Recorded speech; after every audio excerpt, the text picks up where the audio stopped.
For centuries, ancient masters have known a secret. The mind finds its deepest rest not through force or technique, but through the gentle guidance of timeless wisdom that speaks directly to the soul. Tonight, we will journey deep into the heart of this ancient wisdom. Before we begin, feel free to share what time it is and where you're listening from. What you're about to hear isn't meditation in any traditional sense. These are wisdom stories, flowing one into another like a peaceful river, each carrying you further from the noise of daily life and deeper into natural, healing sleep.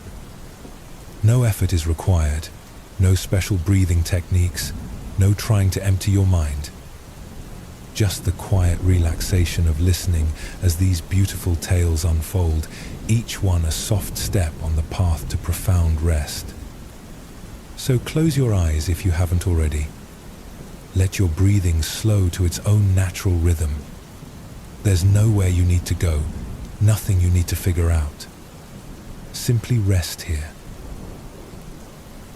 There lived once, in a mountain monastery far from the noise of cities, a young monk named Kogen. Like you, he knew the challenge of quieting an active mind. He had come to the monastery seeking peace, but found instead that his thoughts seemed even louder in the supposed silence of the temple. Each evening, as the other monks settled easily into meditation, Kogen would sit on his cushion, fighting an inner war. His mind raced with worries about tomorrow's duties, replaying conversations from the day, spinning stories about what others might think of him. The harder he tried to find silence, the louder his thoughts became.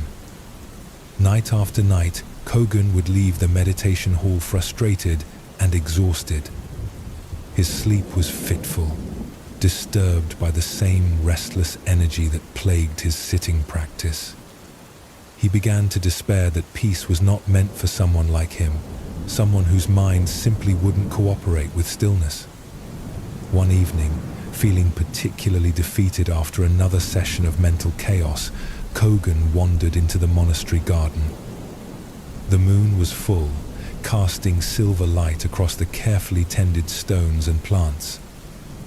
He sat on a wooden bench beneath an old pine tree, not to meditate, but simply because he was too tired to walk further.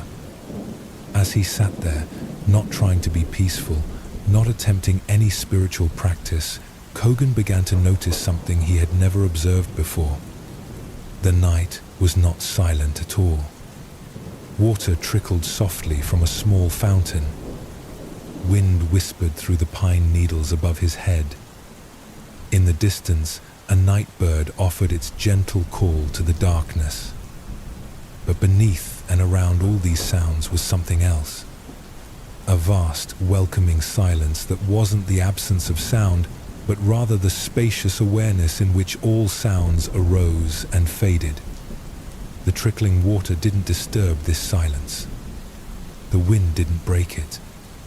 Even his own breathing seemed to rest within it, rather than interrupt it. For the first time in months, Kogen felt his shoulders drop. His breathing deepened without effort. The tight knot of anxiety in his chest began to soften and release.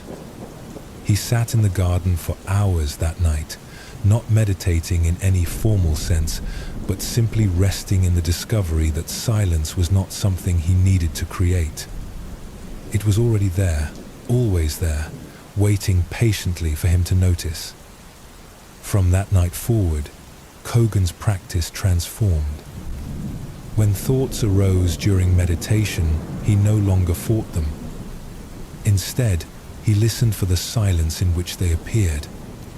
When anxiety visited his mind, he welcomed it into the vast spaciousness he had discovered beneath the pine tree. His sleep became deep and natural, arising from the same trust in stillness that had found him in the moonlit garden. Years later, when students came to him with their own struggles to find peace, Kogen would take them to that same garden bench. "Listen," he would say simply. not to the sounds, but to what holds the sounds. Not to your thoughts, but to what observes the thinking. Rest there. Like Kogan, you can discover that the peace you seek is not something you must earn through perfect effort. It's not a reward for having the right thoughts or the most disciplined practice. Peace is your natural state, the ground of being that remains constant beneath all the activity of daily life. Right now, as you listen to these words, that same silence is available to you. You don't need to go to a mountain monastery or sit in a special garden. The spacious awareness that holds all experience is here with you now, closer than your next breath. Notice how your body naturally knows how to rest when you stop insisting that it stay alert. Notice how your breath deepens and slows when you're not trying to control it. This innate wisdom of relaxation is always available. You need only stop working against it. There was once a tea master renowned throughout his province for the perfect ceremonies he conducted. Students traveled from distant cities to learn from him, impressed by his graceful movements, his precise timing, his seemingly effortless mastery of every detail. One day, a visitor noticed that before each ceremony, the master would sit quietly with an empty teacup in his hands. He would hold it for several minutes, sometimes closing his eyes, sometimes gazing into its hollow interior. Curious, the visitor finally asked about this unusual practice. The master smiled and handed the visitor the empty cup. "What do you see?" he asked. "Nothing," the visitor replied. "It's empty." "Exactly," said the master. "And because it's empty, it can receive the tea. If it were already full, even with the most precious liquid, it could hold nothing new. Each day I sit with this empty cup to remember the great teaching it offers." "What teaching is that?" asked the visitor. "That emptiness is not lack, but capacity. That stillness is not absence, but potential. Before I can serve tea with presence and grace, I must first empty myself of the day's accumulations. The worries I've collected, the plans I've been carrying, the tensions I've gathered without noticing." The master paused, cradling the cup gently. "This empty vessel teaches me that rest is not earned through exhaustion, but discovered through letting go. When I empty myself like this cup, I can be filled with the peace that was always there, waiting." That night, the master's sleep was particularly deep. He had learned to approach rest the same way he approached the tea ceremony. First, the gentle emptying. Then, the receptive waiting. Finally, the natural filling with what was needed. You can practice this wisdom of the empty cup as you prepare for sleep. Notice what you've been carrying from the day. Not to judge these accumulated tensions, but simply to observe them with the gentle attention of the tea master. Perhaps you're holding worry about tomorrow's responsibilities. See if you can set this concern down for now, like placing a heavy bag beside your bed. It will be there in the morning if you need it, but it doesn't need to sleep with you. Maybe you're carrying replayed conversations, moments you wish had gone differently, words you wished you'd said or hadn't said. These too can be set aside. Like autumn leaves that naturally fall from the tree, yesterday's interactions can be released into the past where they belong. Your body may be holding the day's tensions as well. Your neck carrying the weight of concentration. Your shoulders bearing the load of responsibility. Your jaw clenched from careful attention to tasks and conversations. Each part can be invited to release its careful holding, to remember that this is the time for softening. Take a moment now to notice your breathing, not to change it, but simply to observe how it's doing its patient work without any effort from you. Your next inhale arrives without your planning or forcing. Your exhale releases without your control. This natural rhythm has been sustaining you all day, and it will carry you gently into sleep. With each breath, you can practice the wisdom of the empty cup. Breathing in, you receive whatever this moment offers. Breathing out, you release whatever is ready to go. Inhaling rest, exhaling effort. Inhaling peace, exhaling the day's accumulations. The breath knows how to slow itself as your body prepares for sleep. It knows how to deepen and soften without any guidance from your thinking mind. Trust this ancient wisdom that has carried every generation into rest. Your breath is an old friend that knows the way home. There's a beautiful practice in the Zen tradition called just sitting. It's remarkably simple, almost disappointingly so to those who expect spiritual practice to be complex and effortful. Just sitting means exactly what it sounds like. Sitting with what is, without trying to improve or change or fix anything. As you rest now, you can practice just lying. Lying with what is present. Lying with whatever sounds reach your ears from the world around you. Lying with whatever thoughts move through your mind like clouds across the sky. Lying with whatever sensations arise in your body as it settles into rest. This isn't passive resignation, but active receptivity. Like rich soil that doesn't force plants to grow, but provides the perfect conditions for growth to happen naturally. You're creating the conditions for sleep to arise organically from your willingness to be present with this moment. Notice how your thinking mind may want to solve problems or plan for tomorrow. This is its job during the day, and it performs this function beautifully when action is needed. But now is the time for a different kind of intelligence. The wisdom of the body that knows how to heal during sleep. The wisdom of the heart that processes the day's emotions in dreams. The wisdom of the spirit that connects to something larger than daily concerns. You can thank your thinking mind for its service today, like a faithful employee who has worked diligently and now deserves rest. Thank you for helping me navigate the day's challenges. You can rest now. Other kinds of wisdom will take care of what needs attention while you sleep. In ancient monasteries, the evening meditation was often called the Great Letting Go. Monks would sit in the gathering darkness, releasing not only the day's activities, but also the sense of being a separate someone who needed to manage and control life's unfolding. You can participate in this ancient practice from wherever you are, letting go not just of today's specific concerns, but of the more fundamental effort to be someone other than who you are. Releasing the project of improvement, the burden of becoming, the weight of trying to earn your worth through achievement or goodness. For these hours of sleep, you can rest from being anyone in particular.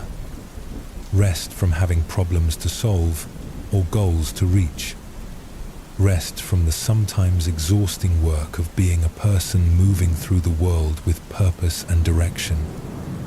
This doesn't mean becoming unconscious or absent.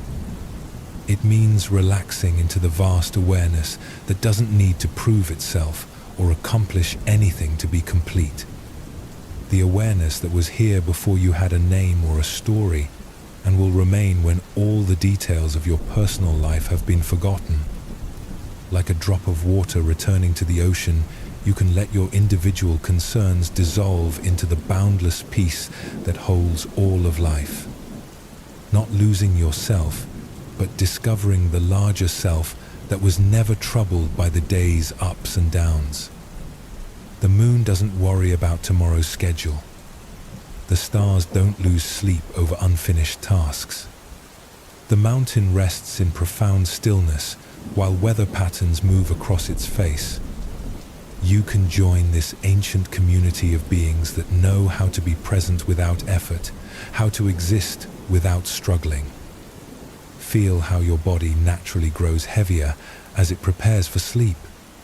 This is not the heaviness of burden, but the weight of deep relaxation.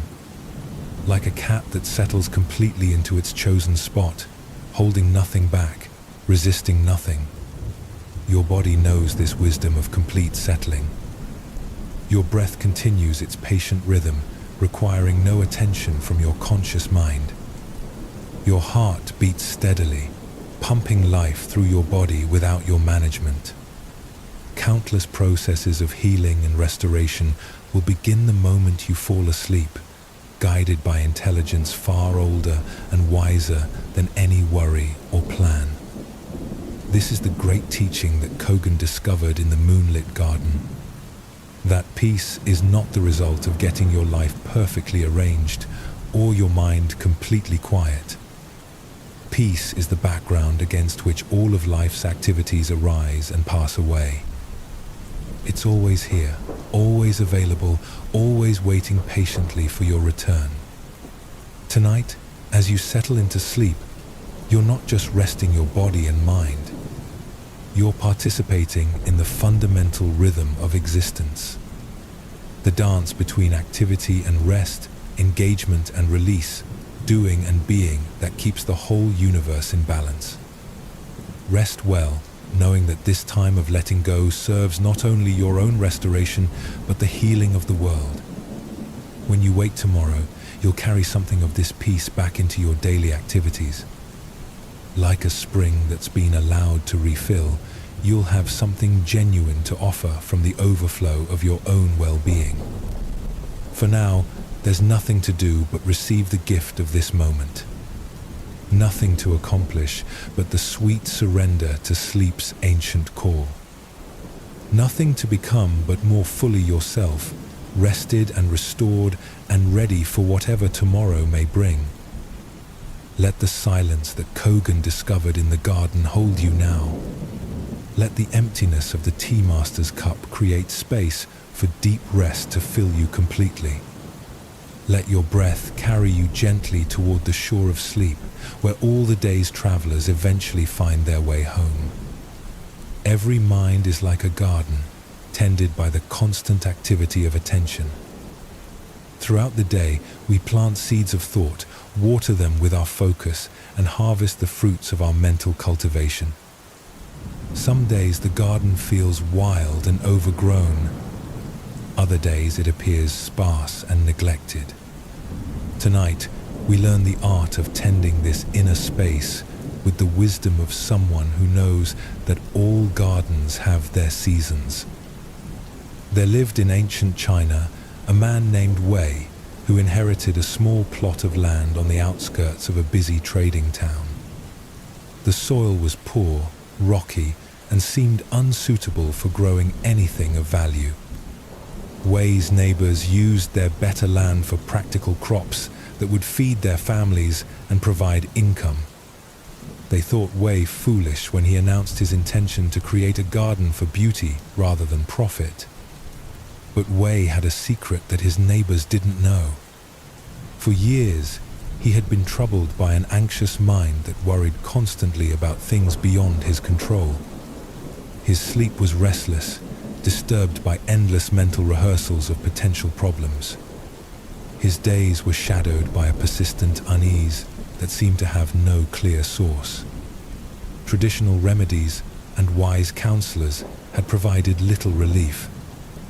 One morning, feeling particularly overwhelmed by his churning thoughts, Wei walked out to his rocky plot of land. As he stood there, surrounded by weeds and stones, a strange idea occurred to him. What if he treated his worries like seeds in a garden? What if, instead of fighting them or trying to eliminate them, he learned to tend them with the same patience a gardener brings to difficult soil? Wei began to visit his plot each morning, not to plant conventional crops, but to observe which worries had sprouted overnight in his mind. He would identify each concern, name it quietly to himself, and then imagine placing it in a specific section of his future garden. The worry about his aging parents went near the eastern edge, where the morning sun would touch it first. His anxiety about financial security found a place in the center, where he could keep a careful eye on it. His fear of being alone was planted near the western border, where it could receive the gentle light of evening. At first, this practice seemed to make little difference. The worries were still there, perhaps even more visible now that he was paying them such deliberate attention. But as weeks passed, Wei noticed something unexpected. By giving each worry a place in his mental garden, he was no longer surprised or overwhelmed when they appeared. They were simply part of the landscape he tended each morning. Gradually, Wei began to notice which worries were like perennial plants, returning each season with predictable reliability. His concern for his parents' health was one of these, rooted in love and naturally arising as they aged. Other worries were more like weeds, spreading quickly but having shallow roots. His anxiety about what neighbors thought of his garden, for instance, seemed to grow mainly when he wasn't paying attention to more important concerns. As months turned to years, Wei's inner garden began to transform. He learned that some worries, when given appropriate attention, actually bore useful fruit. His concern about finances motivated him to learn new skills and make wise decisions. His care for his parents deepened their relationship and helped him cherish their remaining time together. Even his fear of loneliness, when tended with compassion rather than resistance, opened his heart to friendships he might otherwise have missed. But perhaps most remarkably, Wei discovered that the simple act of tending his mental garden each morning brought a quality of peace he had never known before. Not because all the worries disappeared, but because he was no longer fighting against the nature of his mind. He had learned to work with its natural tendency to generate concerns, creating space for them while not allowing them to overtake the entire landscape. The physical garden that Wei created on his rocky plot became famous throughout the region. Visitors came from distant cities to see how he had transformed poor soil into a place of extraordinary beauty. But Wei knew that the outer garden was simply a reflection of the inner cultivation he had learned. The true teaching was in the patient tending of whatever arose in the soil of awareness, whether flowers or weeds, with equal care and attention. Years later, when troubled visitors sought his advice about their own anxious minds, Wei would take them to his garden at sunset. "See how this plot contains both flowers and weeds?" he would say. "The secret is not to eliminate what you consider undesirable, but to create harmony in the whole space.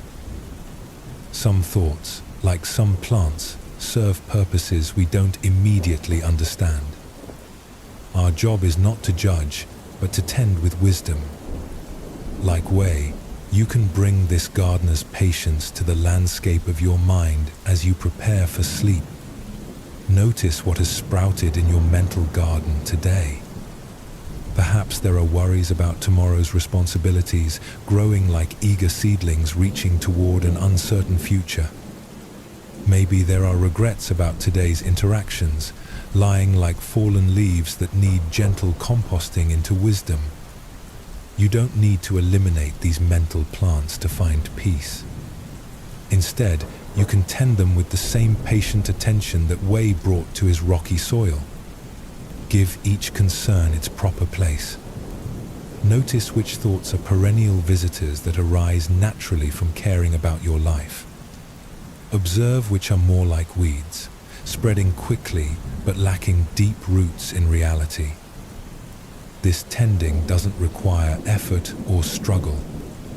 Like a gardener working in the cool of evening, you can move through your mental landscape with gentle attention. Acknowledging what's there, offering whatever care is needed, and then allowing the natural rhythms of rest to do their healing work. Your body, too, is part of this garden that benefits from gentle tending. Notice where physical tension has accumulated like tight buds that need to open. Your shoulders may be holding stress like a plant holding water during drought. Your jaw might be clenched like a flower closed against harsh sunlight. Each area of tension can be met with the same patient attention that Wei brought to his difficult soil. Breathe into these places of holding, not to force them to release, but to offer the nourishment of attention. Like sunlight and water reaching a plant, your gentle awareness can provide what these tense areas need to soften naturally. Your body knows how to let go when it feels safe and supported. There was a village called Shuimu, situated beside a lake so still that it perfectly reflected the surrounding mountains and sky. The villagers took great pride in their lake, considering it one of the natural wonders of their region. Visitors would come from far away just to witness the extraordinary clarity of its mirror-like surface. But Shuimu had not always been a peaceful place. In earlier times, the village had been troubled by constant conflicts. Neighbors quarreled over property boundaries. Merchants argued about fair prices. Families feuded over old grievances that no one could quite remember starting. The lake, they said, was choppy and unclear in those days, its surface too disturbed to reflect anything clearly. The transformation began with an old woman named Lin, who had grown tired of the village's endless discord. She was not a leader or person of obvious influence, just someone who had lived long enough to see the futility of trying to force peace through argument and persuasion. Instead, Lin began a simple practice that others noticed and gradually began to emulate. Each morning before dawn, Lin would walk to the edge of the lake and sit quietly on a large stone that jutted into the water. She would remain there as the sun rose, not praying or meditating in any formal sense, but simply resting her attention on the lake's surface. She watched how the slightest breeze would create ripples, how the movement of a fish would send circles spreading across the water, how gradually, as the air grew still, the surface would return to perfect clarity. At first, other villagers thought Lin was perhaps becoming senile, sitting by the lake talking to herself. But as they passed by on their way to morning tasks, some began to notice something unusual. The old woman wasn't talking at all. She was simply sitting in complete stillness, her attention so peaceful and steady that it seemed to influence the very air around her. Curious children began to join Lin some mornings, drawn by the unusual quality of silence she maintained. They would sit beside her on smaller stones, trying to imitate her peaceful posture. Without any instruction, they found themselves naturally drawn into the same restful observation. They watched how their own excited chatter would create ripples in the lake's surface, while their quiet attention allowed it to return to mirror-like clarity. As weeks passed, more villagers began to visit the lake during Lin's morning sitting. They came not for any particular teaching, but simply because the space around the old woman felt different from the rest of the village. Less hurried, less conflicted, more spacious. Sitting there, watching the lake's surface respond to the subtlest influences, they began to notice something similar happening in their own minds. Just as the lake would ripple when disturbed and clear when left alone, their thoughts would agitate when pushed and settle when given space. The same arguments that had seemed so important and urgent in the village began to feel less compelling in the presence of the lake's natural peace. Old grievances started to seem as insignificant as yesterday's weather patterns. Gradually, the village began to transform. Not through any dramatic interventions or imposed solutions, but through the quiet influence of people who had learned to tend their inner stillness the way Lin tended her morning practice by the lake. Disputes still arose, but they were handled with less heat and more patience. Neighbors began to listen to each other more carefully, curious about perspectives different from their own. The lake itself seemed to respond to this shift in the village's atmosphere. Visitors remarked that its surface had become even more clear and reflective than in previous years. Some said this was merely coincidence, but the villagers knew better. They had learned that outer peace and inner peace were not separate phenomena, but aspects of the same fundamental harmony. Lin lived to be very old, continuing her morning practice by the lake until her final days.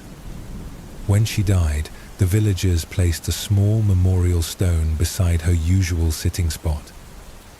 But they knew that her real legacy was not in any monument, but in the quality of attention she had cultivated and shared.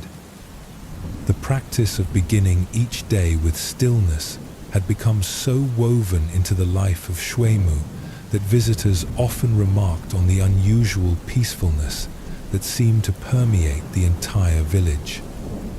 Like the villagers of Shuimu, you can cultivate this quality of inner stillness that naturally influences everything around it. Your mind, like the lake, has its own capacity for clarity when not continuously disturbed by the winds of worry and the storms of agitation. Right now, as you rest in the gathering quiet of evening, you can practice Lin's simple wisdom. Allow your attention to settle like the lake's surface, returning to stillness.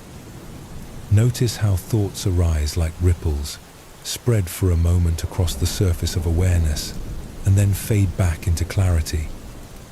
You don't need to stop thinking any more than Lin needed to stop the wind from occasionally stirring the lake. But you can learn to rest in the awareness that observes thinking, the spacious stillness that remains constant, whether thoughts are present or absent.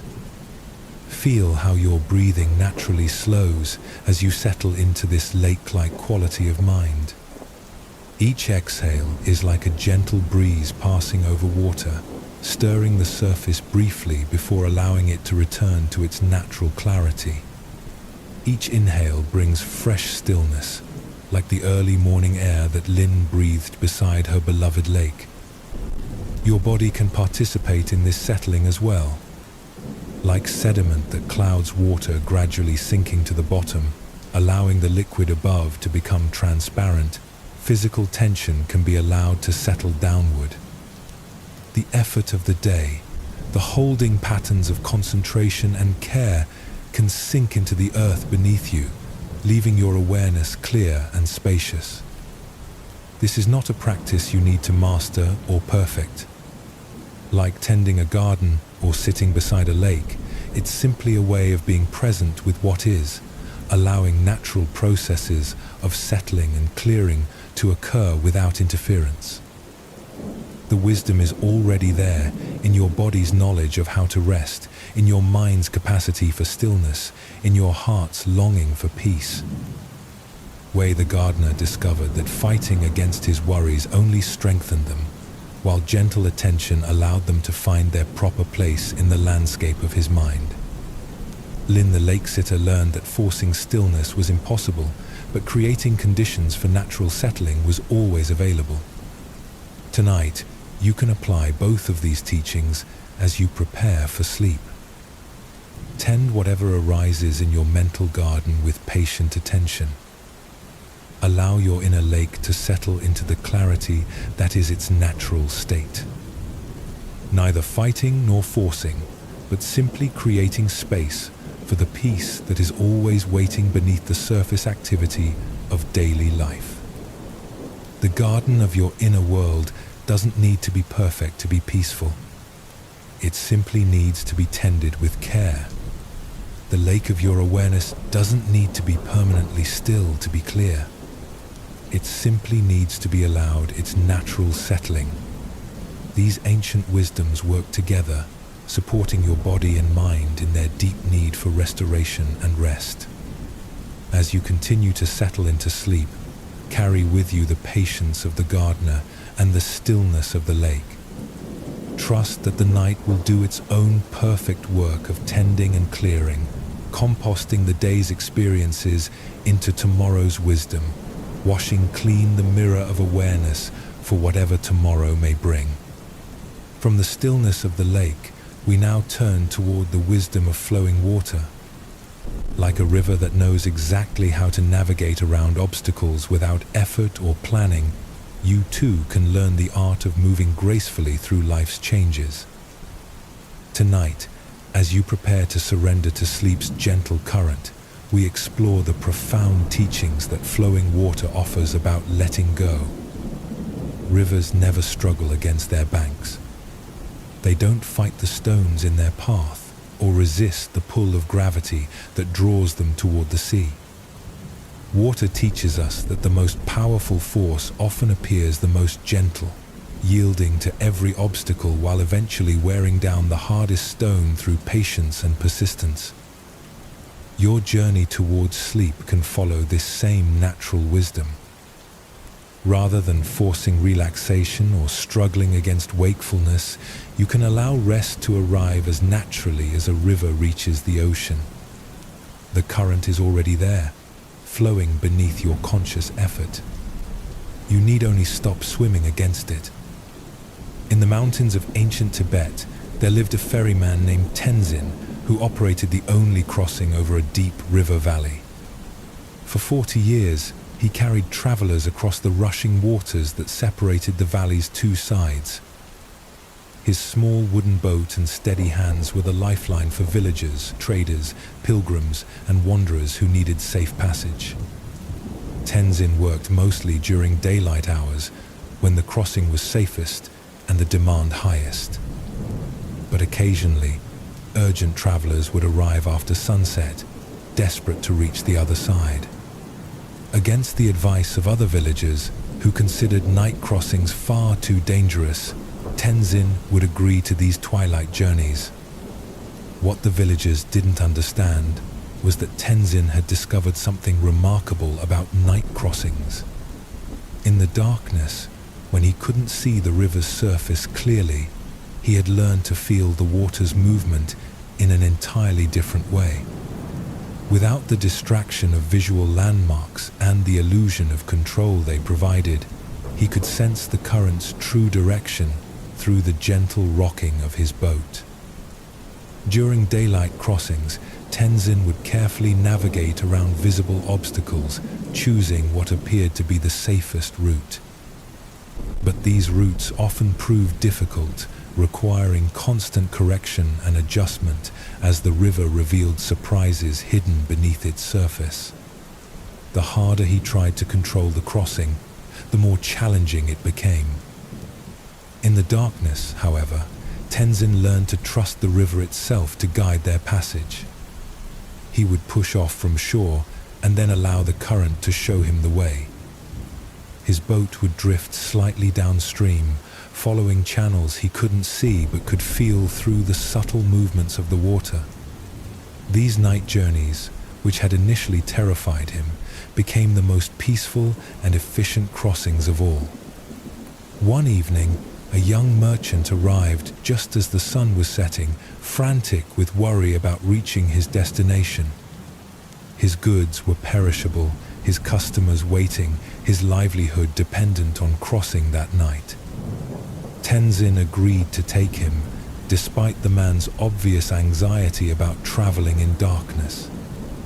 As they pushed off from shore, the merchant gripped the sides of the boat tightly, his body rigid with fear. "How can you possibly navigate safely when you can't see where we're going?" he demanded. Tenzin smiled and gestured toward the water around them. "Watch," he said simply. Instead of rowing frantically against the current or trying to maintain a straight line across the river, he allowed the boat to drift with the water's natural flow. He used his oars not to fight the current, but to make small adjustments that worked with the river's own movement. During the day, Tenzin explained as they glided smoothly across the dark water, I think I can see where I should go. I plan my route based on what appears to be the best path. But the river has its own wisdom about the safest crossing, and this wisdom is clearer when I stop trying to impose my own plan. The merchant gradually relaxed his grip as he felt how smoothly they were moving. But how do you know we're going in the right direction? The river knows, Tenzin replied. It has been flowing from this mountain to the sea for thousands of years. It knows every stone on the bottom, every shift in the current, every safe passage. When I stop fighting against its knowledge and instead listen to what it's telling me through the movement of the boat, we arrive exactly where we need to be. As they reached the far shore, the merchant was amazed at how effortless the crossing had felt. I've never experienced anything like that, he said. It was almost like the river was carrying us. It was, Tenzin confirmed. The river carries everything that doesn't resist its flow. Fish don't struggle to swim downstream. Leaves don't fight to float on the surface.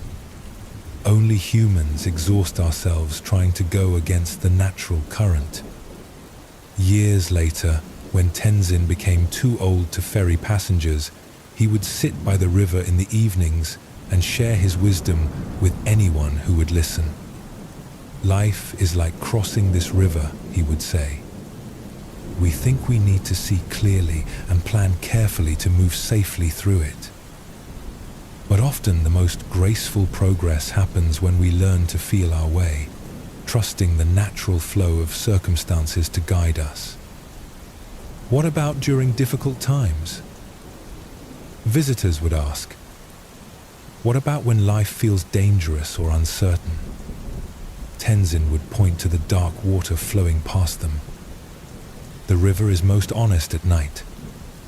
During the day, the sunlight on the surface can create illusions, making shallow water look deep or deep water look shallow.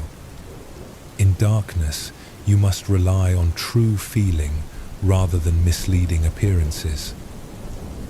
Life's difficult times are like night crossings.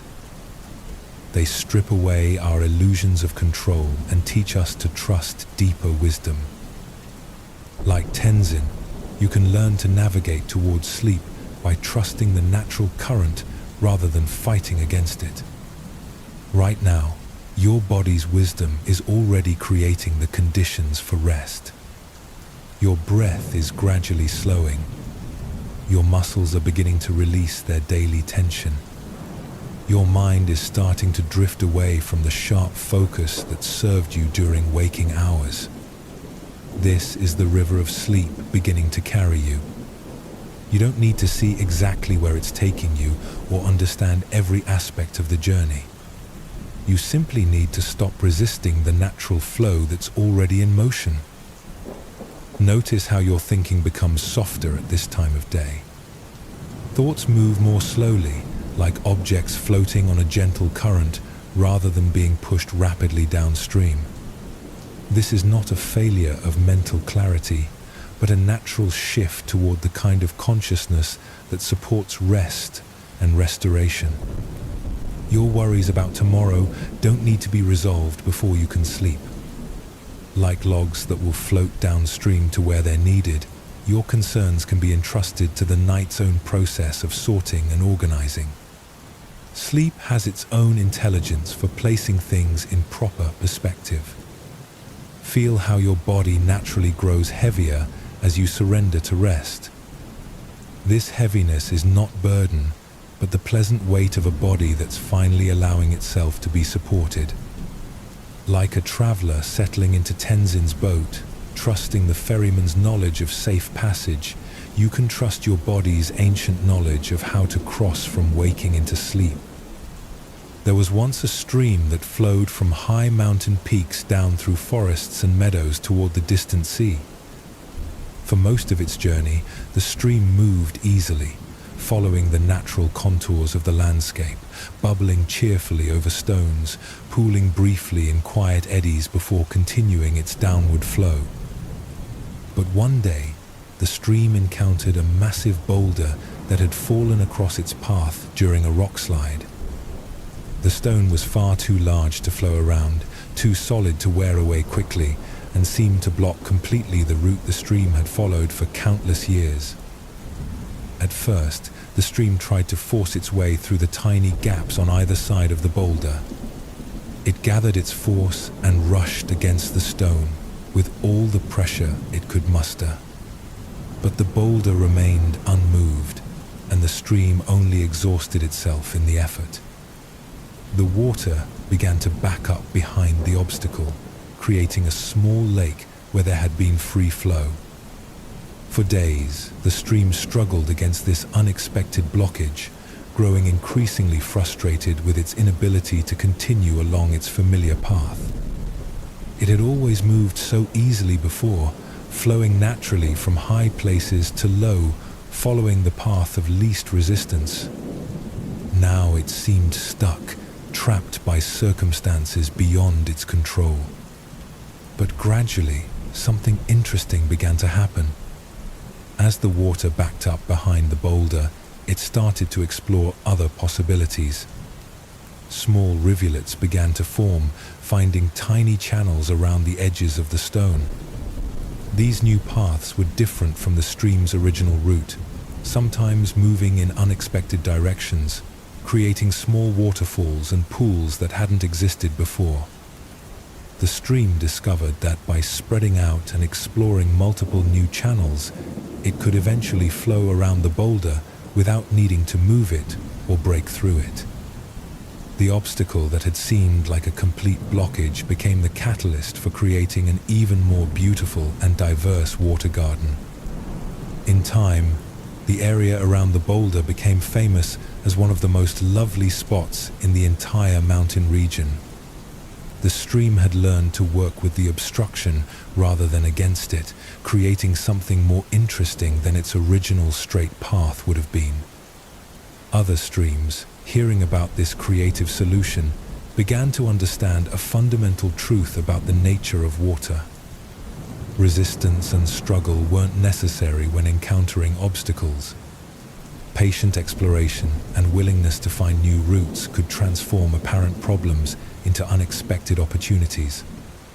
The original stream continued its journey to the sea, but it carried with it the wisdom learned from that encounter with the boulder.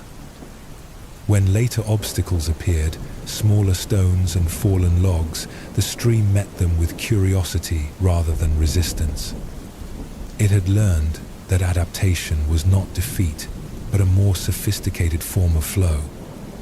Years later, when young streams would complain about obstacles in their paths, this wise stream would share its story. "The boulder taught me that there's always a way forward," it would say. "Sometimes it's not the way you planned or expected, but water always finds its path to the sea. The secret is not to fight what can't be moved, but to explore what can be discovered." Like the stream, you may encounter obstacles as you move towards sleep. Perhaps your mind presents boulder-like worries that seem to block the path to rest.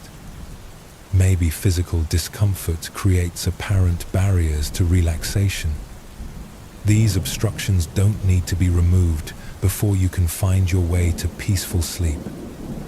Instead, you can practice the stream's wisdom of patient exploration. Allow your attention to flow around the edges of worry, finding small channels of peace that exist alongside your concerns. Discover pools of comfort within your body, even when some areas remain tense or uncomfortable. The path to sleep doesn't require the complete absence of thoughts or the perfect relaxation of every muscle. Like water finding multiple channels around an obstacle, your awareness can discover rest in unexpected places. A few deep breaths can create their own current toward peace. The weight of your head on the pillow can anchor you in present moment comfort.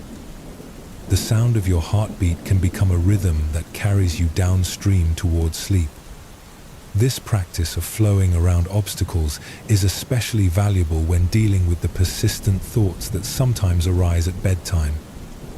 Instead of struggling to stop thinking completely, you can allow thoughts to be present while your attention explores other aspects of the moment.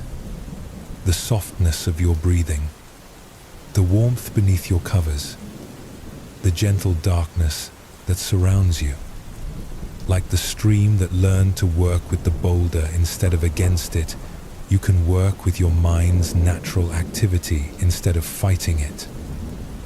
Thoughts can flow through your awareness like water moving around stones, present but not blocking your progress toward rest. Your body, too, knows this wisdom of adaptive flow. When you release the effort to make every part of yourself perfectly comfortable, you often discover that comfort arises naturally in unexpected ways.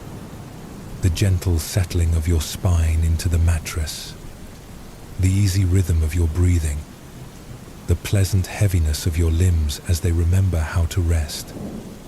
There's a beautiful teaching in the Zen tradition about the nature of impermanence. This too shall pass, the masters would remind their students when facing difficult circumstances. But they would also say the same thing during pleasant experiences. This too shall pass.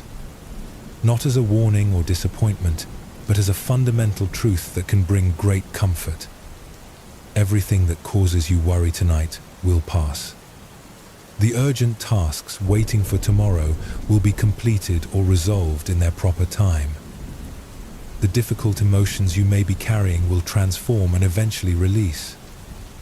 The physical sensations of tension or discomfort will shift and change as your body moves through its natural cycles. But this teaching of impermanence offers another gift as well. Just as everything difficult passes away, everything that supports your peace and well-being is also constantly flowing into your experience. New moments of rest arrive with each breath. Fresh opportunities for relaxation emerge as your body settles. Different currents of peace become available as your mind's activity naturally slows.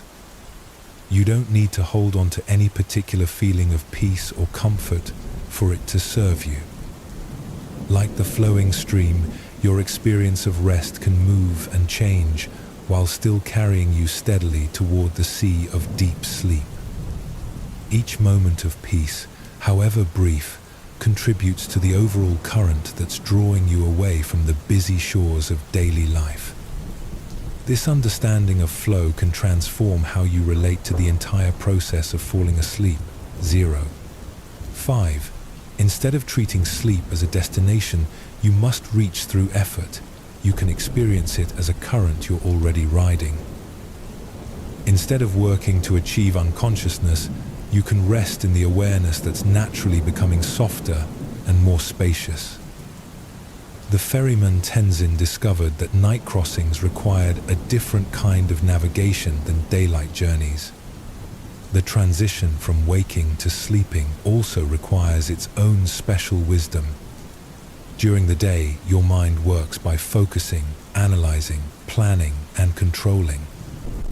But the approach to sleep calls for the opposite skills: softening, accepting, allowing, and trusting. This shift from doing to being doesn't happen all at once, like flipping a switch. It occurs gradually, like a river slowly changing direction as it follows the natural contours of the land. You can participate in this shift by gently releasing your grip on the day's way of being and allowing the night's different rhythm to guide you. Feel how your breath naturally wants to slow and deepen as you rest. This is the current of sleep beginning to influence your entire system. Your nervous system is shifting from its daytime state of alert readiness to its nighttime mode of restoration and repair. Countless processes of healing and integration will begin the moment you allow this transition to complete itself. You don't need to understand these processes or manage them any more than the stream needs to understand the mountain or manage the flow of gravity. 5. The wisdom is built into the system itself. Your job is simply to stop working against the natural current that's already carrying you toward rest. Tonight, as you continue to settle into sleep, carry with you the teachings of flowing water. Trust the river of your own natural rhythms to guide you safely across from the shores of waking into the peaceful depths of sleep. Allow obstacles to become opportunities for discovering new currents of peace. Remember that everything passes, including the effort and holding that are ready now to be released into the flowing stream of rest. From the flowing wisdom of rivers, we now ascend to the profound stillness of high places. Like a mountain that remains unshaken while storms pass over its peaks and seasons change across its slopes, you too can discover the unmoving peace that lies at the heart of all experience. Tonight, we explore the deep rest that comes not from the absence of activity, but from connection to something so stable and enduring that all of life's changes become like weather patterns moving across a vast and patient landscape. Mountains teach us about a different kind of strength than we usually imagine. Not the strength that pushes against obstacles or forces outcomes, but the strength that's simply island. A mountain doesn't struggle to remain upright. It doesn't work to maintain its position. Its power comes from its complete settledness, its absolute rest in its own nature. As you prepare for sleep, you can discover this same quality of being within yourself. Beneath all the day's activities and concerns, beneath even your thoughts and emotions, there exists something unshakable. Not because it's hard or rigid, but because it's so fundamentally at rest that nothing can disturb it. High in the Himalayas, where the air grows thin and the world below fades into blue distance, there lived a hermit named Norbu who had chosen the most remote peak he could find for his meditation retreat. He had come to the mountain seeking the perfect silence that he believed was necessary for deep spiritual practice. In the valley below, life was too busy, too full of distractions that pulled his attention away from meditation. For the first months of his retreat, Norbu felt he had found exactly what he was looking for. The mountain peak was so isolated that he could sometimes go weeks without seeing another human being. The silence was profound, broken only by the occasional call of a high-altitude bird or the distant sound of wind moving through stone passages. But as seasons passed, Norbu began to notice something unexpected. The mountain was not actually silent at all. During the day, thermal currents created almost constant air movement. At night, the rock itself would make subtle settling sounds as it cooled. Snow and ice would shift and crack with changes in temperature. Weather patterns moving across the peaks created their own complex symphony of sounds. At first, these discoveries frustrated Norbu. He had climbed to this remote place specifically to escape noise and distraction. Now he was finding that even at the roof of the world, complete external silence was impossible. His meditation practice, which he had hoped would become effortless in perfect quiet, remained as challenging as ever. One winter evening, during a particularly fierce storm that had trapped Norbu in his small stone shelter for 3 days, he reached a moment of complete discouragement. The wind was howling around the peaks with extraordinary force. Ice pellets struck his shelter walls with sounds like thrown pebbles. The storm was so loud that he couldn't even hear his own breathing. But in that moment of giving up his search for external silence, something remarkable happened. Norbu suddenly noticed that there was a quality of stillness present that had nothing to do with the absence of sound. Even while the storm raged around him, even while his shelter shook with the force of the wind, there was something absolutely unmoved at the center of his experience. It wasn't that the storm became quieter. If anything, it grew more intense as the night progressed. But Nobu realized that he had been looking for silence in the wrong place. The peace he sought wasn't in his environment, but in the awareness that was observing the environment. The storm could rage as powerfully as it wanted without disturbing the spacious stillness in which all sounds arose and faded. From that night forward, Nobu's practice transformed completely.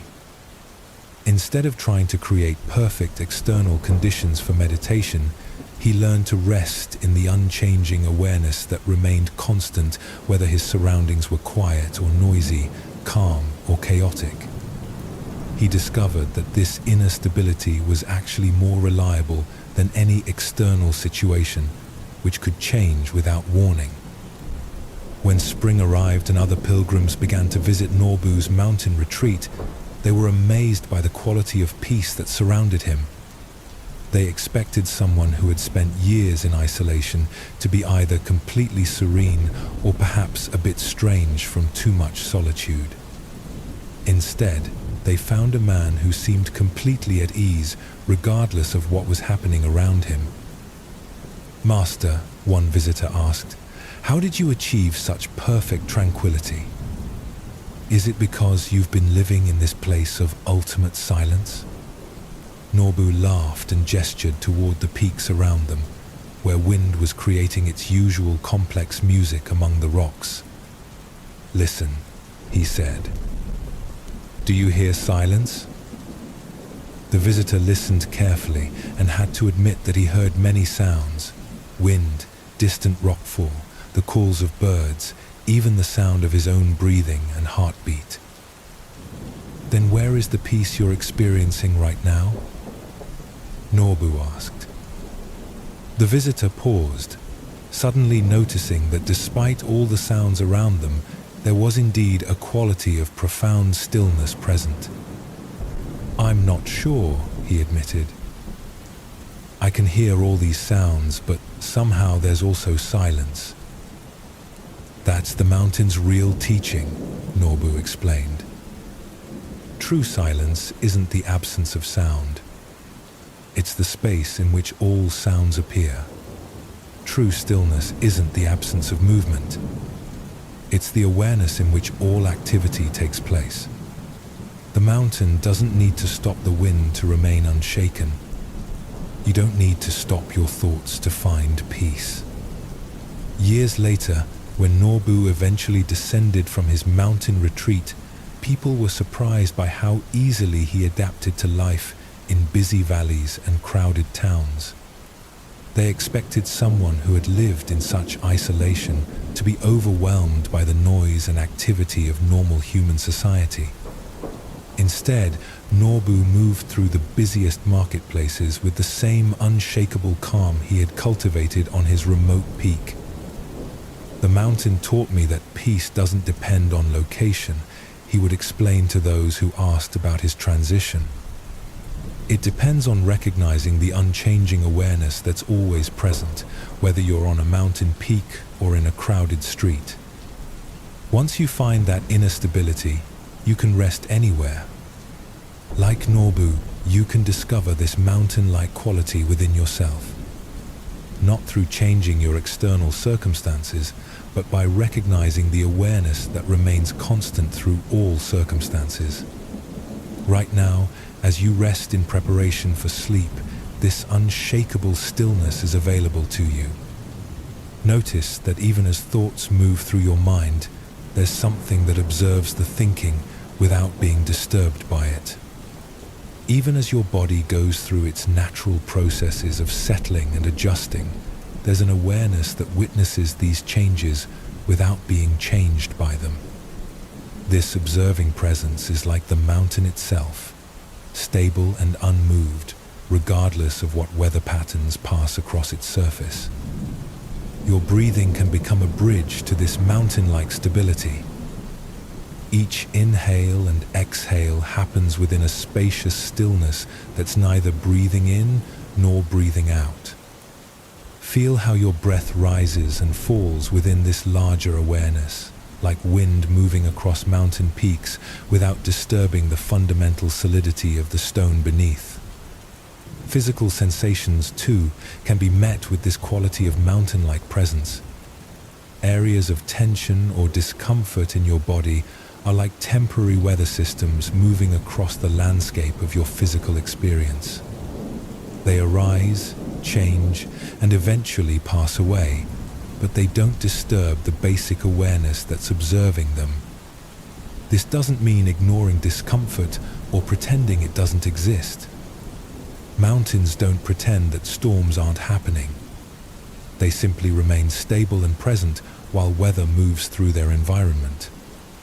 You can bring this same quality of steady presence to whatever physical sensations are present as you settle into rest. There was once a great statue of the Buddha, carved from a single enormous piece of stone and placed in a garden where it could overlook a peaceful valley.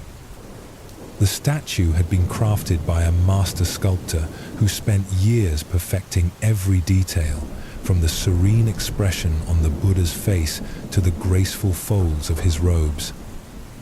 Pilgrims would travel from distant lands just to sit in the presence of this beautiful representation of perfect peace. The statue stood in its garden for many decades, through all kinds of weather and changing seasons. Rain would wash over its surface, snow would accumulate on its shoulders, and summer sun would warm the stone. Children would play around its base, birds would nest in the carved folds of its robes, and countless visitors would come and go, each finding their own meaning in its peaceful presence. But over the years, something interesting began to happen.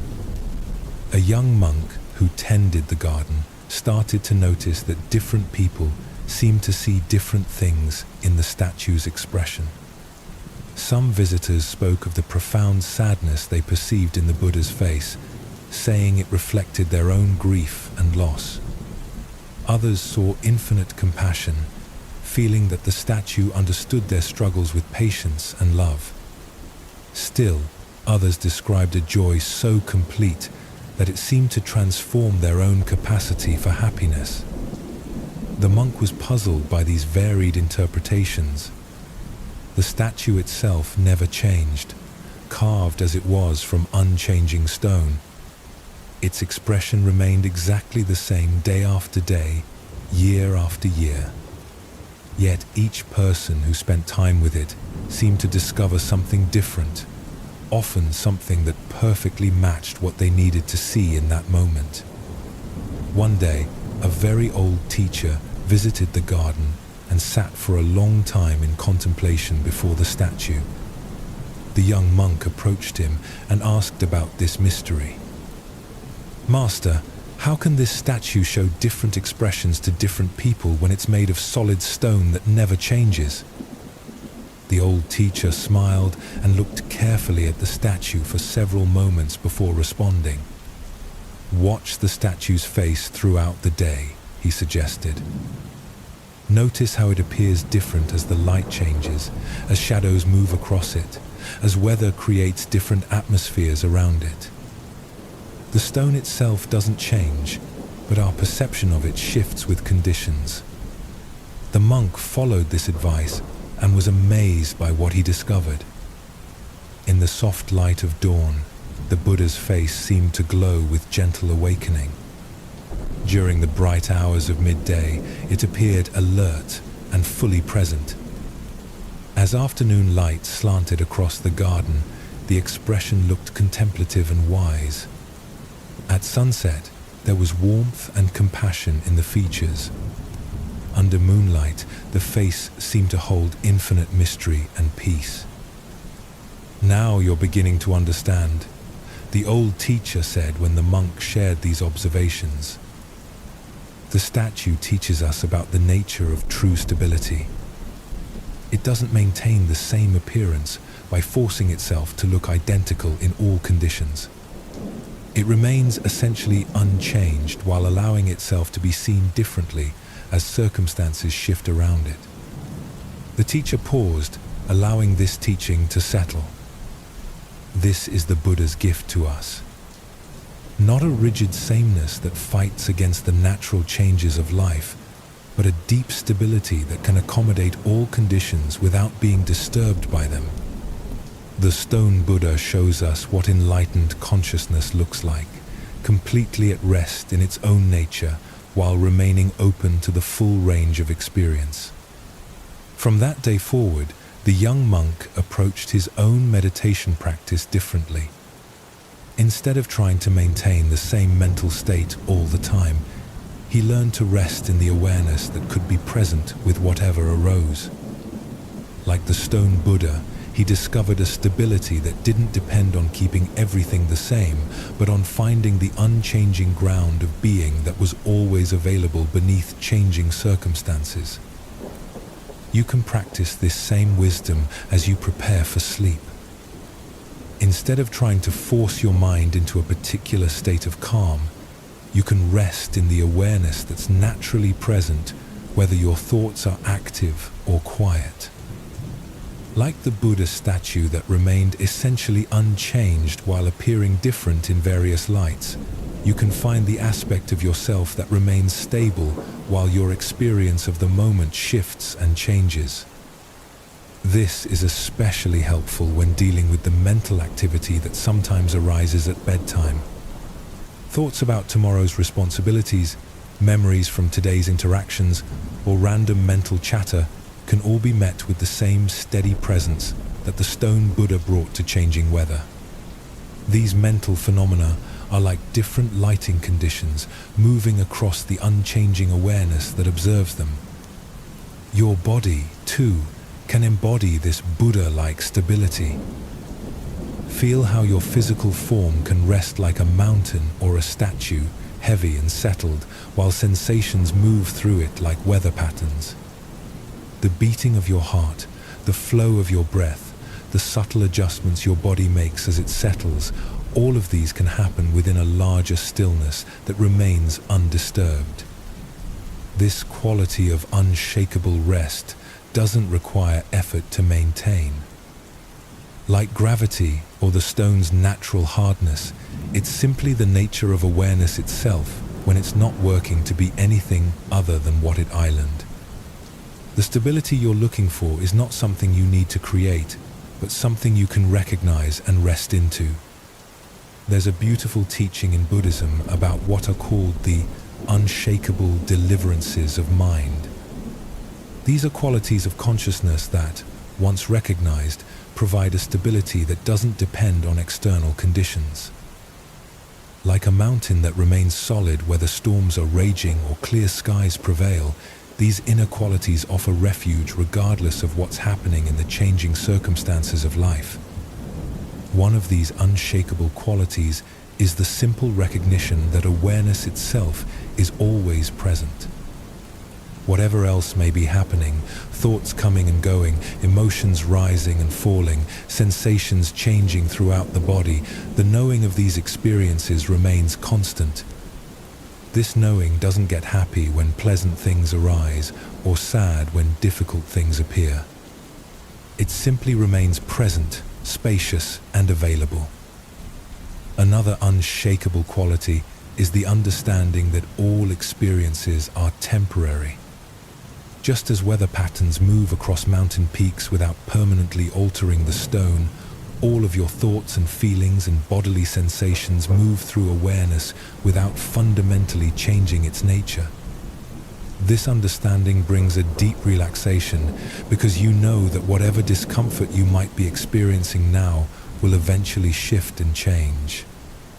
A third unshakable deliverance is the recognition of your fundamental okayness. Beneath all your personal stories about success and failure, all your concerns about whether you're good enough or doing enough, there's a basic wellness that doesn't depend on having your life perfectly arranged. Like a mountain that doesn't need to justify its existence or prove its worth, you can rest in the simple fact of your being here, now, exactly as you are. These teachings aren't philosophical concepts to think about, but direct recognitions that become available as you settle into the moment.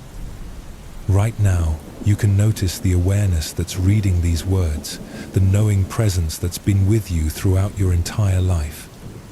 This awareness has never been damaged by any experience you've had. It has never been improved by any achievement or diminished by any failure. Feel how this recognition brings a natural settling, like finding solid ground after walking on uncertain terrain. Your body can relax more completely when it knows it's supported by something unshakable. Your breath can deepen when it's resting in awareness that doesn't need to be protected or maintained through effort. This mountain-like stability makes falling asleep not a loss of consciousness, but a deepening into rest. Sleep becomes not an escape from awareness, but awareness settling into its most natural and restorative state. Like a mountain that remains present through day and night, the essential you continues through all states of consciousness, providing a thread of continuity that makes rest feel safe and natural. As you continue settling into sleep tonight, carry with you the teachings of the mountain hermit and the stone Buddha. Remember that the peace you seek doesn't depend on having perfect conditions, but on recognizing the unshakable awareness that's always available. Let your body rest like a mountain, solid and unmovable. Let your mind rest like the sky around mountain peaks, spacious enough to hold all weather without being disturbed. The deep rest that awaits you is not empty unconsciousness, but the profound sleep of awareness returning to its source. Like a mountain that knows no separation between day and night, sleeping and waking, you can rest in the continuity of being that flows seamlessly through all states of experience. Sleep now in the confidence of this mountain-like stability, surrounded by the unshakable peace that has always been your deepest nature. Many people fear the darkness, both the literal darkness of night and the metaphorical darkness of not knowing what tomorrow will bring. But ancient wisdom traditions have long recognized that darkness is not the opposite of light, but rather the spacious void from which all light emerges. The darkness that enfolds you now as you settle towards sleep is not empty, but pregnant with possibility, rich with the potential for healing and renewal that can only happen when conscious effort finally releases its careful hold. In the mountains of old Japan, there lived a monk named Getsu, who had developed an unusual practice that puzzled his fellow monastery residents. While others would retire to their cells after evening meditation and remain there until the morning bell, Getsu would slip quietly out of the monastery late at night and spend hours walking the mountain paths under whatever moon or stars were visible. At first, the other monks worried about Getsu's nighttime wanderings. The mountain trails were treacherous enough in daylight, with steep drops and loose rocks that could easily cause a fall. At night, these dangers were multiplied, and several senior monks warned Getsu that his practice was unnecessarily risky. But Getsu had discovered something during his night walks that he couldn't find during daylight meditation. In the darkness, his other senses became remarkably acute. He could hear the subtle sounds of the mountain's nighttime life with extraordinary clarity. The distant call of an owl, the soft footsteps of deer moving through undergrowth, the gentle trickling of streams that were barely audible during the day's louder activity. More importantly, Getsu found that walking in darkness required a different kind of attention than any practice he had tried before. During daylight meditation, his mind would often wander into planning or remembering, distracted by visual details in his environment. But night walking demanded constant presence. Each step required careful attention to the ground beneath his feet, to the subtle signs that indicated whether the path was safe or dangerous. This quality of attention gradually began to transform Getsu's entire approach to practice. During his night walks, he wasn't trying to achieve any particular state of mind or work through specific spiritual problems. He was simply present with the immediate reality of each moment, feeling his way forward with a kind of intimate trust that daylight had never required. One particularly dark night, when clouds covered both moon and stars, Getsu found himself on a section of the mountain trail that he didn't recognize. The path seemed to have split in two directions, and in the complete darkness, he couldn't tell which route was safe. He stood still for several minutes, listening carefully for any clues about which direction to take. As he waited in the darkness, something remarkable happened. Instead of feeling lost or anxious about not knowing which way to go, Getsu began to experience a profound sense of being exactly where he needed to be. The not knowing, which would have felt frightening during the day, became a doorway into a different kind of awareness. Standing there in complete darkness, unable to see his own hand in front of his face, Getsu realized that he had been living most of his life as if he could see clearly where he was going. He made plans, set goals, tried to control outcomes based on what appeared to be obvious choices. But in this moment of complete visual darkness, he understood that most of life actually required the same kind of intimate attention that he was practicing on this invisible mountain path. As he stood quietly in the darkness, Getsu's other senses began to provide the guidance he needed. A slight breeze carried the scent of pine trees, indicating which direction led deeper into the forest. The sound of a distant stream suggested which path would eventually lead back toward the monastery. Most importantly, he could feel through his feet which direction offered more stable ground. By the time the first light of dawn began to illuminate the mountain peaks, Getsu had found his way safely back to the monastery. But more than that, he had discovered a new relationship with uncertainty that would transform his spiritual practice for the rest of his life.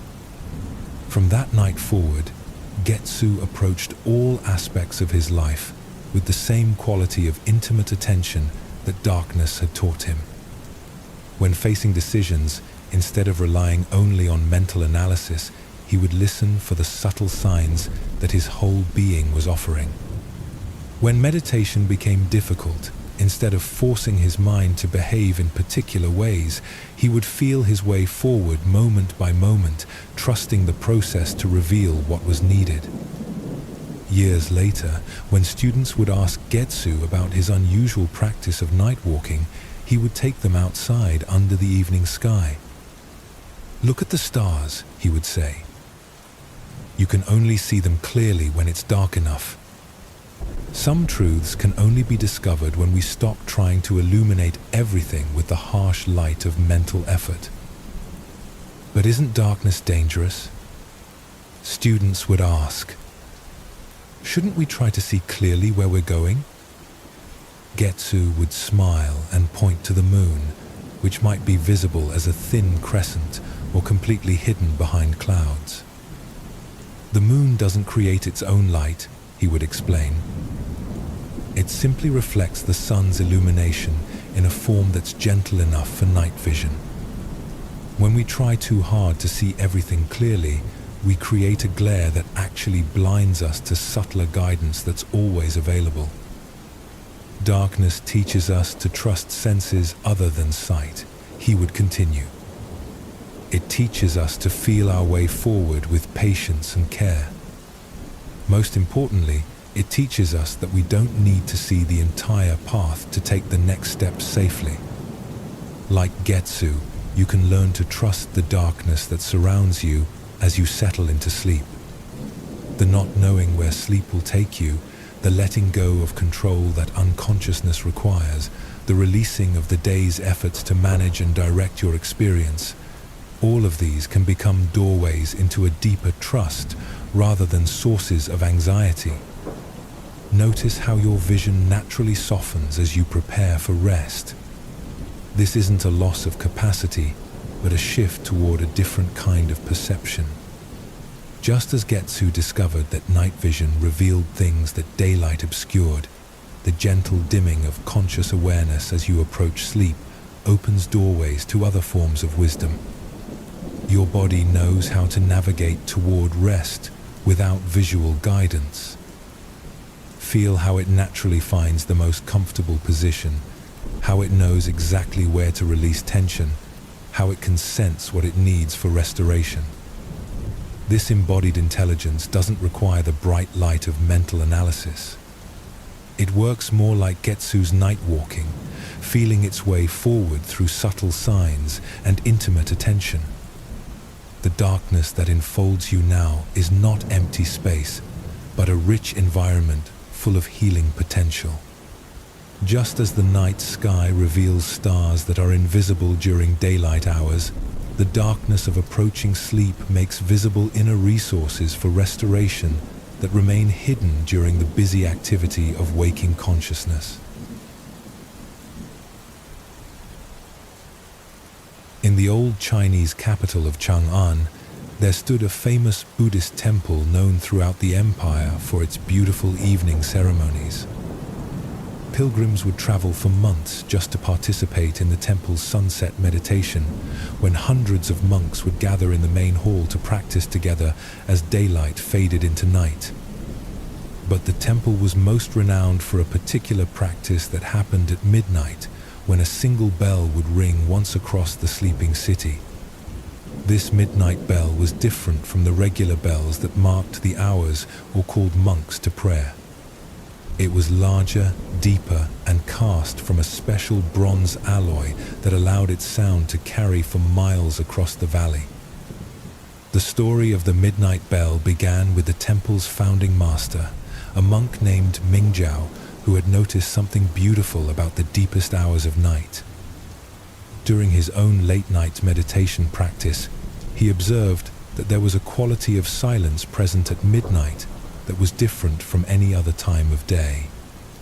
Not just the absence of human activity, but a profound stillness that seemed to emerge from the earth itself. Mingjiao began to experiment with ringing a bell during these midnight hours, curious about how sound would behave in such deep silence. He discovered that the bell's tone seemed to carry further and last longer when rung in the middle of the night than at any other time. More importantly, the sound seemed to reach something deeper in listeners, touching a place that was rarely accessible during the noise and activity of daylight hours.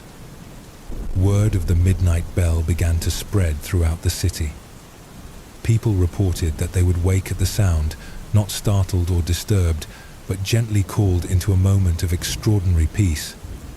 Many said that hearing the bell in the depth of night brought them a sense of connection to something larger than their individual concerns, a reminder that they were part of a vast community of beings sharing the same moment of time. But the most remarkable stories came from those who were already awake during the midnight hour, people caring for sick family members, guards keeping watch, travelers unable to sleep in unfamiliar places. These night dwellers reported that the bell's sound seemed to transform their experience of being awake in darkness from something lonely or frightening into something sacred and connected. One such person was a merchant named Li Wei, who suffered from persistent insomnia that had troubled him for years. Night after night, he would lie awake worried about his business, his family's welfare, the endless responsibilities that seemed to multiply in the darkness. The sleepless hours felt like punishment, empty time that served no purpose except to exhaust him for the following day. But on his first night staying at an inn near the temple, Li Wei's experience of sleeplessness was completely transformed by the midnight bell. When its deep tone rang across the city, something in his chest relaxed that he hadn't even realized was tense. The worries that had been circling in his mind suddenly seemed less urgent, held within a larger perspective that the bell's sound somehow conveyed. Li Wei began to time his travels so that he could stay near the temple whenever possible. On nights when sleep eluded him, instead of fighting against wakefulness or feeling frustrated by his inability to rest, he would lie quietly and listen for the midnight bell. When it rang, he would allow its sound to fill him completely, feeling how it connected him to all the other sleepless people throughout the city and beyond. Over time, Li Wei's relationship with insomnia transformed completely. Sleepless nights were no longer sources of distress, but opportunities for a different kind of rest. Even when he couldn't fall asleep, he could rest in the deep silence that the midnight bell revealed, finding restoration not through unconsciousness, but through connection to the vast stillness that held all of life's activity. Years later, when Li Wei established his own home in a distant city, he would lie awake on difficult nights and listen inwardly for the memory of that midnight bell. Even when he couldn't hear it physically, he could recall the quality of peace it had revealed, the reminder that darkness was not empty, but full of supportive presence. The midnight bell continued to ring for decades, marking the deepest point of night for countless people throughout the region. But the bell's real gift was not the sound itself, but what it revealed about the nature of darkness and silence. It showed that the night hours were not empty time to be endured, but sacred space where different kinds of awareness could emerge.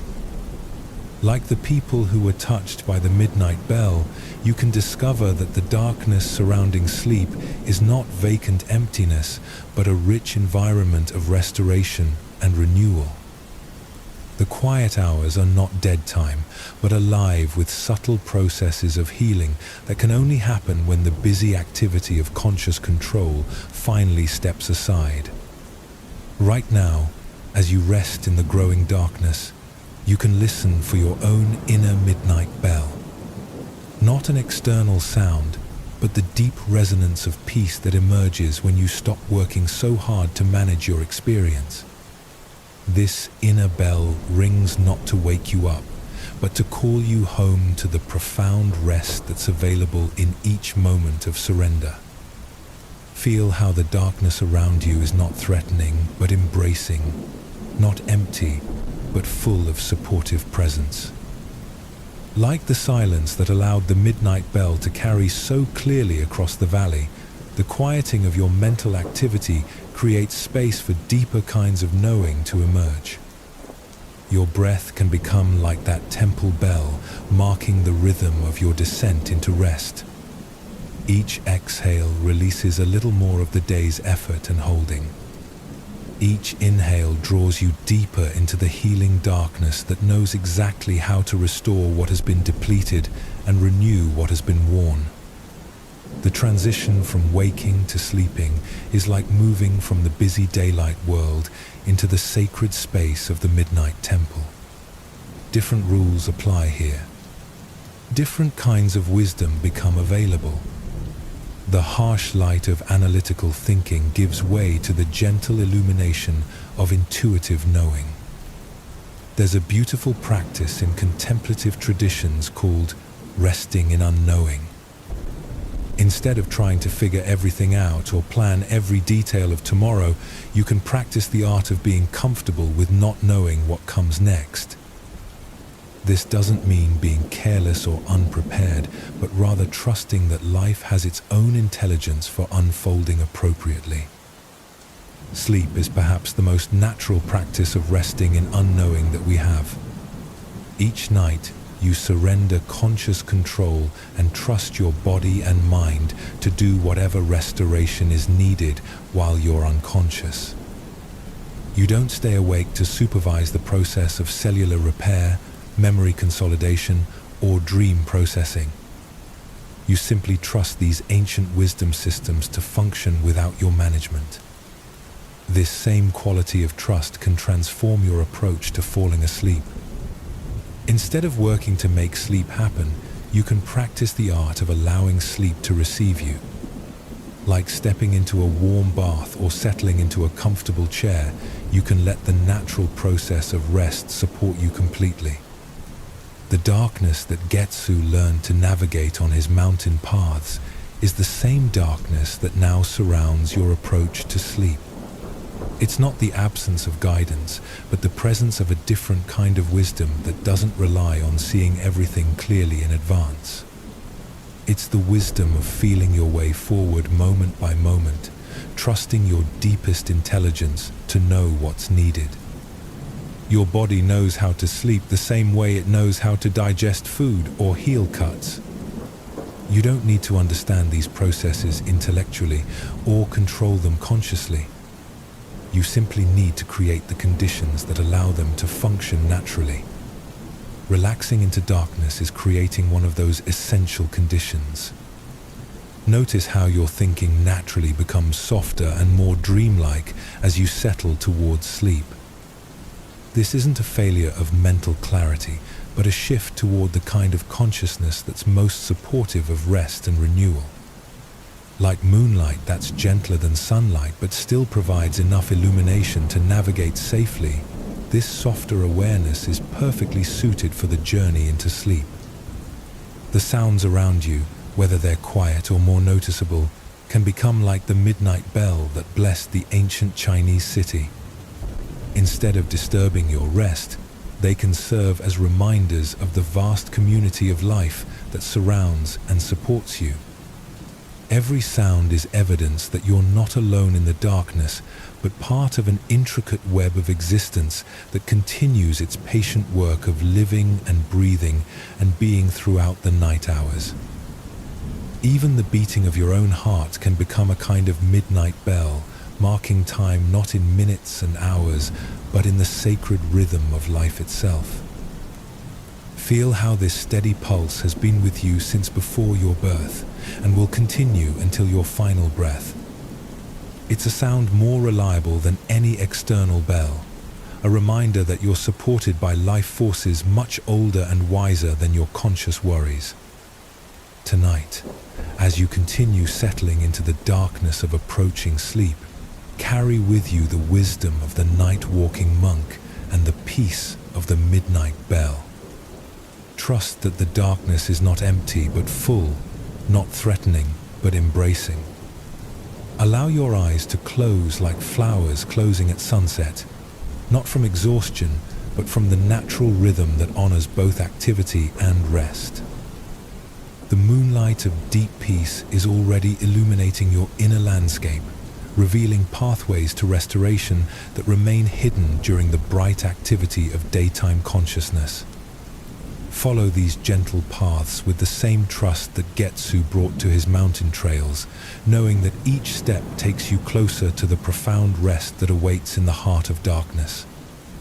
Sleep is perhaps the most mysterious teacher we encounter. Every night, without any conscious effort or understanding on our part, our minds and bodies engage in complex processes of repair, renewal, and reorganization. Memories are sorted and integrated. Emotions are processed and balanced. Physical systems are restored to optimal function. All of this happens while our waking consciousness steps aside, trusting processes far older and wiser than any plan or intention we might consciously create. In ancient Tibet, high in a monastery that seemed to touch the clouds themselves, there lived a master named Tenzin Norbu who had developed an unusual method of teaching his students. Unlike other teachers who relied primarily on daytime lectures, meditation instructions, and formal discussions of Buddhist philosophy, Master Norbu conducted much of his most profound teaching through what he called dream dharma, wisdom that was transmitted during the students' sleeping hours. At first, newcomers to the monastery were puzzled by this approach. They had come expecting intensive meditation schedules, rigorous study of sacred texts, and challenging intellectual discussions about the nature of reality. Instead, Master Norbu would often spend only a few minutes each evening offering simple instructions before sending everyone to sleep, with the suggestion that their real learning would happen in dreams. Your waking mind, the master would explain, is like a gatekeeper who thinks he knows what's safe to allow inside and what should be kept out. He means well, but he's often too cautious, rejecting wisdom that doesn't fit his familiar categories. When you sleep, this gatekeeper steps aside, and deeper truths can enter without resistance. One student, a young man named Lobsang, who had spent years studying Buddhist philosophy at other monasteries, was particularly skeptical of this dream teaching approach. He had worked hard to develop his intellectual understanding of spiritual concepts and was eager to continue that kind of rigorous mental training. The suggestion that important learning could happen while he was unconscious seemed like superstition to his scholarly mind. For weeks, Lobsang would lie in his cell at night feeling frustrated and confused. He remembered very few of his dreams, and those he did recall seemed like random nonsense rather than profound spiritual instruction. Meanwhile, other students would wake in the morning speaking excitedly about insights they had received, problems that had been solved, and deep understanding that had emerged during their sleeping hours. One evening, Master Norbu called Lobsang aside after the day's final meditation. "You're working too hard," the master observed gently. "You approach sleep the same way you approach study, trying to achieve something, trying to control the outcome. But dreams are not examinations you can pass through effort.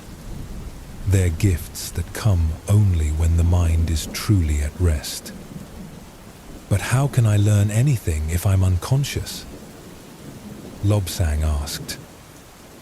"How can wisdom be transmitted when I'm not even aware of receiving it?"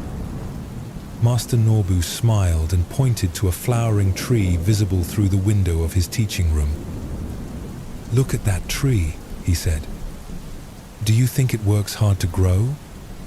Does it study treatises on how to produce blossoms?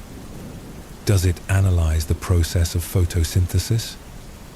Lobsang had to admit that the tree seemed to grow effortlessly, following some natural intelligence that required no conscious effort. "Your sleeping mind is like that tree," the master explained. "It knows how to grow in wisdom without your waking mind needing to supervise the process. But just as the tree needs the right conditions, good soil, adequate water, proper sunlight, your dreaming consciousness needs the right conditions to receive teaching. The primary condition is genuine rest, not the restless half-sleep of a mind that's still trying to control and achieve." That night, Lobsang approached sleep differently. Instead of trying to program himself to receive teachings or remember dreams, he simply focused on creating the deepest rest possible. He released his expectations, his desire to understand, even his wish to be a good student. He allowed his mind to settle like sediment in water, becoming clear and still.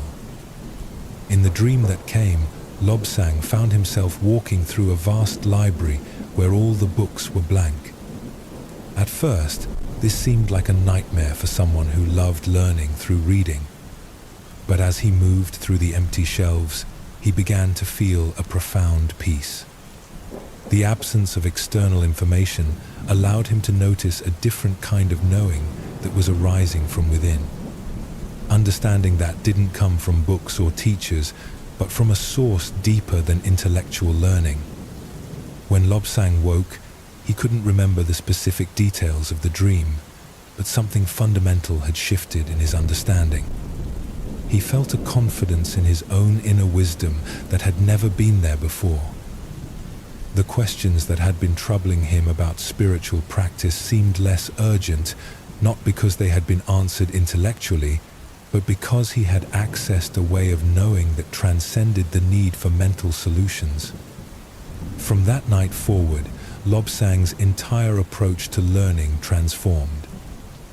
He continued his daytime studies and meditation practice, but he no longer tried to force understanding through mental effort alone. He learned to work with his conscious mind during the day and then trust his unconscious wisdom to continue the integration process during sleep. Years later, when Lobsang became a teacher himself, students would ask him to explain the doctrine of emptiness or the nature of Buddha consciousness. Instead of launching into intellectual explanations, he would often say, "Practice sincerely during the day, then sleep deeply, and let the teaching continue in dreams." Some truths can only be understood when the thinking mind stops working so hard. Master Norbu lived to be very old, and his monastery became famous throughout Tibet for producing students who seemed to possess an unusually deep and stable understanding of spiritual principles. When other teachers asked about his methods, he would simply say, "I teach half the time.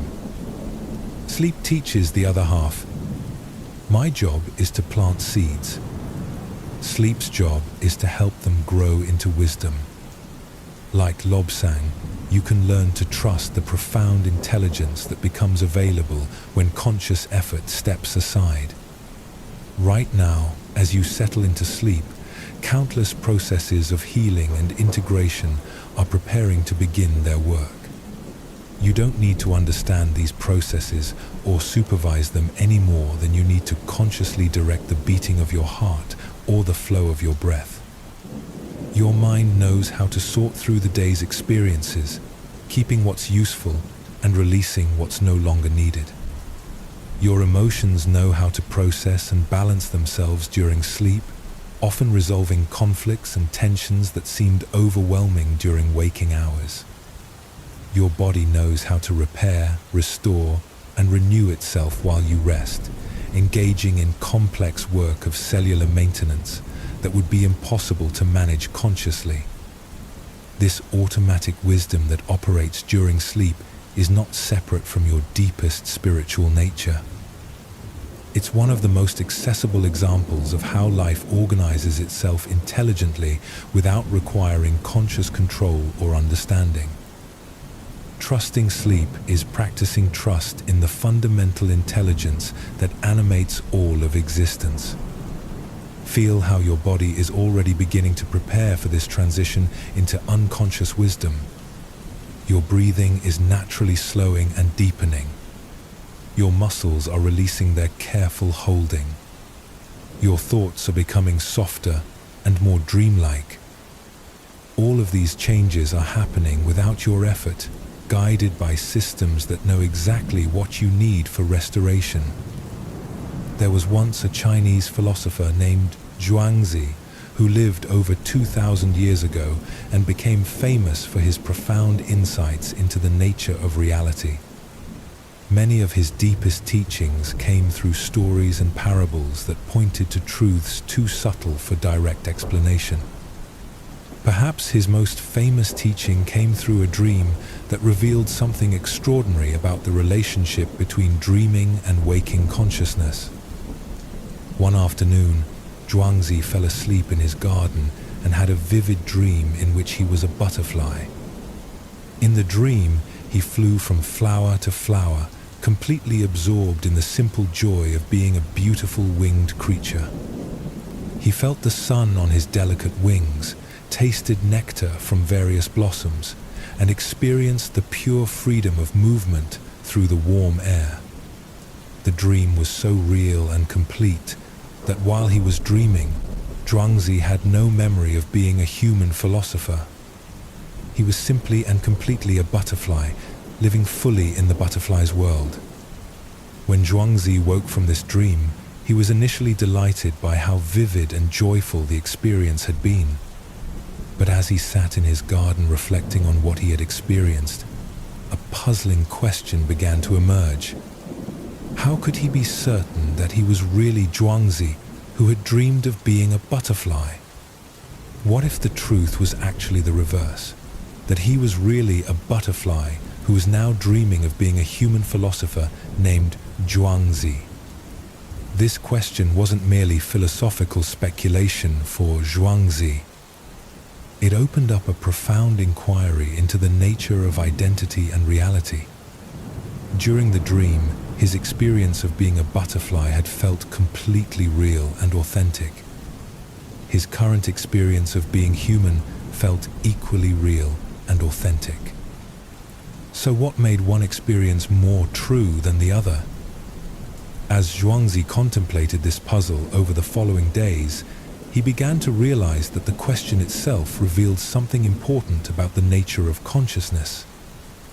Perhaps the distinction between real waking experience and unreal dream experience was not as clear as most people assumed.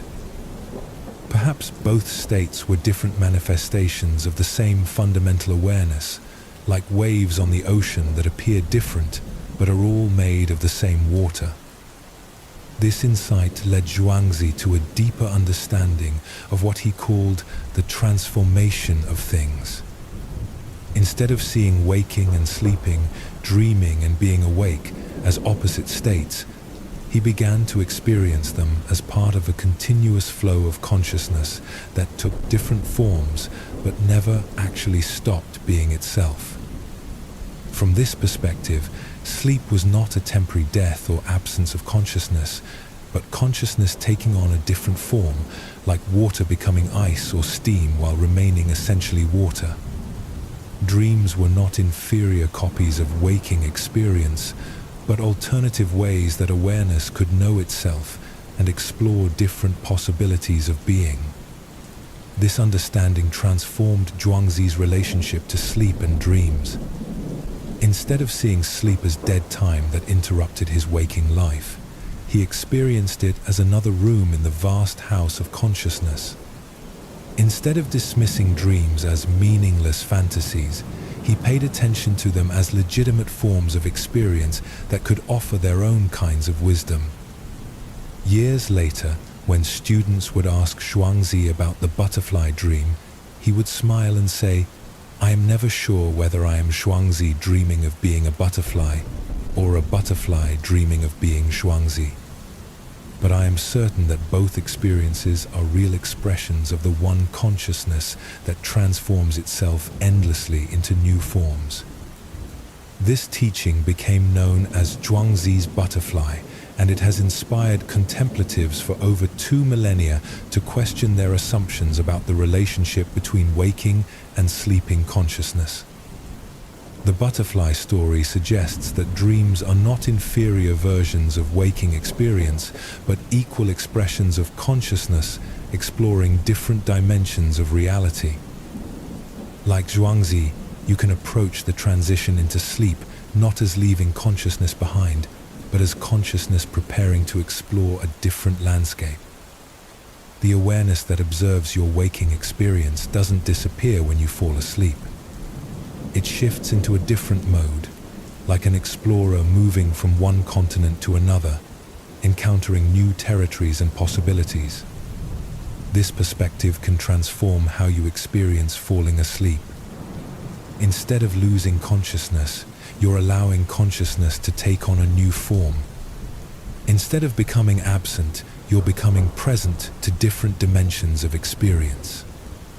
The you that dreams is the same you that's reading these words now, simply exploring reality from a different vantage point. Your dreams tonight will be legitimate experiences, worthy of the same respect you give to waking activities. The insights that emerge during sleep, the problems that get solved, the emotional processing that occurs, all of this is real work being done by real intelligence, just in a different mode than daytime consciousness. Modern sleep research has confirmed much of what contemplatives like Master Norbu and Zhuangzi understood intuitively. During sleep, the brain engages in complex processes of memory consolidation, emotional regulation, and problem solving that are impossible during waking hours. The unconscious mind can make connections and find solutions that elude conscious analysis, often presenting them in dreams or making them available upon waking. But this scientific understanding, valuable as it is, points to something even more profound that ancient wisdom traditions recognized. Sleep is not just a biological necessity, but a doorway into aspects of intelligence that transcend individual thinking. It's a nightly return to the source of consciousness itself, where individual awareness reconnects with the larger intelligence that orchestrates all of life's processes. When you trust sleep to do its healing work, you're not just trusting your personal unconscious mind. You're trusting the same intelligence that guides the growth of plants, the migration of birds, the healing of wounds, and the countless other processes that sustain life on Earth. Sleep connects you to this vast network of natural intelligence, allowing it to work through your individual system for restoration and renewal. Feel how your body is already responding to this deeper intelligence as you settle towards sleep. Your temperature is beginning to lower, creating optimal conditions for rest. Your heart rate is slowing to its nighttime rhythm. Hormones that support healing and growth are being released into your system. All of this is happening automatically, guided by wisdom that predates human consciousness by millions of years. Your mind, too, is preparing for its nightly journey into unconscious wisdom. The sharp focus that served you during the day is naturally softening into a more receptive state. Thoughts are becoming more fluid and dreamlike. The rigid boundaries between different aspects of experience are beginning to dissolve, creating space for new connections and insights to emerge. This is not a breakdown of mental function, but a shift into a different kind of mental activity that's perfectly suited for the work of integration and renewal. Just as soil needs to be loose and dark for seeds to sprout, consciousness needs to become soft and receptive for deep healing to occur. The stories and teachings you've encountered tonight, the monk's discovery of silence, the gardener's wisdom, the ferryman's trust, the mountain's stability, the darkness's embrace, all of these seeds of understanding will continue to grow during your sleep. You don't need to think about them or work to understand them more fully. Like plants growing in rich soil, they will develop according to their own natural timing and wisdom. Trust that your dreaming mind knows how to nurture these teachings, how to integrate them with your own experience, how to help them blossom into practical wisdom that will serve you in daily life. The insights that matter most often arise not through intellectual effort, but through the kind of gentle integration that happens when consciousness is allowed to rest and renew itself. As you continue settling into sleep, remember that you're not leaving awareness behind, but allowing it to explore new territories. You're not becoming absent, but becoming present to different dimensions of experience. The butterfly of your consciousness is preparing to take flight into the vast garden of dreams, where every flower offers its own nectar of wisdom and every breeze carries messages from the deeper intelligence that guides all of life's unfolding. Sleep now in the confidence that this nightly journey into unconscious wisdom will bring exactly what you need for restoration and renewal. Trust the ancient intelligence that has guided countless generations into rest, knowing that the same caring awareness that brought you safely through today will carry you gently through the healing darkness and return you to tomorrow renewed and restored. The butterfly awaits, ready to carry your consciousness into new gardens of